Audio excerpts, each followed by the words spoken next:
عرب کی ایک بہت بڑی سٹی تھی، پر حملہ ہوا اور مکہ پر حملہ کرنے والا یمن کا سب سے بڑا بادشاہ ابرہہ تھا۔ جیسے ہی وہ اپنی 60,000 کی فوج لے کر مکہ کے قریب پہنچا، مکہ کے سارے لوگ ڈر گئے اور انہوں نے ابرہہ سے مقابلے کے لیے اپنا سب سے بڑا سردار آگے کیا، جس کا نام تھا عبد المطلب، جس نے کعبہ کے غلاف کو پکڑ کر اللہ سے دعا کی کہ یا اللہ اپنے اس گھر کعبہ کو ابرہہ سے بچا،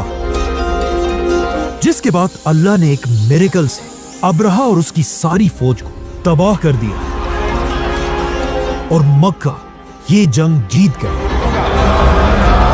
یہ جنگ جیتنے کے بعد مکہ اور اسپیشلی عبد المطلب کا نام پورے عرب میں پھیل گیا اور پورا عرب عبد المطلب کو ایک بڑا سردار ماننے لگا۔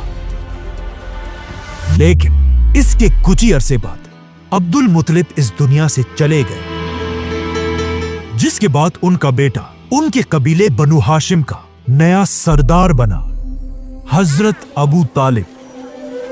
ایک دن ابو طالب اپنے کسی کام سے مکہ سے باہر کسی اور جگہ گئے ہوئے تھے، اور جیسے ہی اپنے سارے کام ختم کر کے وہ واپس مکہ میں اپنے گھر پہنچے، انہیں بتایا گیا کہ مبارک ہو، آپ کا بیٹا پیدا ہوا ہے،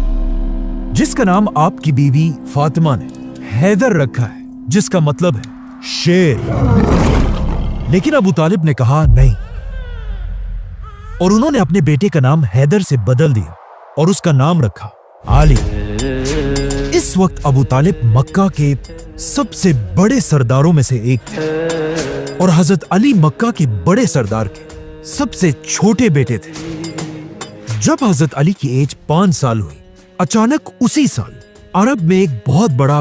قحط آیا، جس کی وجہ سے عرب کے ساتھ ساتھ مکہ کی اکانومی بھی تیزی سے گرنے لگی اور مکہ کے بڑے بڑے سرداروں کا بزنس بالکل خراب ہو گیا۔ انہی سرداروں میں ایک حضرت علی کے والد ابو طالب بھی تھے،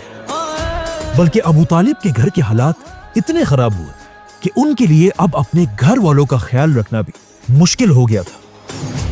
اب جب ان سخت حالات میں ابو طالب کو مدد کی ضرورت تھی،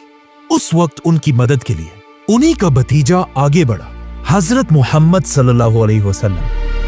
آپ صلی اللہ علیہ وسلم اپنے چچا ابو طالب کو اس مشکل ٹائم میں اکیلا نہیں چھوڑ سکتے تھے، کیونکہ اس سے بہت سال پہلے جب آپ صلی